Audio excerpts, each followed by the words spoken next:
تلنگانہ میں سردی کی لہر میں اضافہ۔ ریاست تلنگانہ کے دارالحکومت حیدرآباد میں روز بروز سردی کی لہر میں اضافہ ہوتا جا رہا ہے۔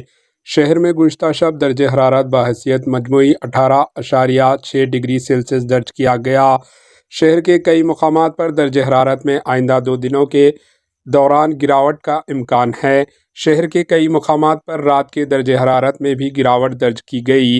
گزشتہ روز متحدہ عادل آباد ڈسٹرکٹس میں اقل ترین درجہ حرارت 17 ڈگری سیلسیس درج کیا گیا، جبکہ رات میں درجہ حرارت 15 ڈگری سیلسیس درج کیا گیا۔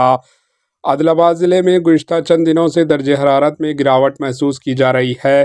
صبح کے اوقات میں چہل قدمی کے لیے جانے والے افراد اور کسان اپنے معمول کے شیڈول کے برخلاف تاخیر سے اپنے کاموں اور سرگرمیوں کے لیے روانہ ہو رہے ہیں۔ فٹ پاتھ پر سونے والے افراد کو بھی سردی کی وجہ سے کافی مشکلات کا سامنا کرنا پڑ رہا ہے۔ تلنگانہ کے مختلف ڈسٹرکٹس میں درجہ حرارت میں گراوٹ محسوس کی گئی۔ Bureau report AHN news. AHN news کو لائک کریں، شیئر کریں اور سبسکرائب کرنا نہ بھولیں۔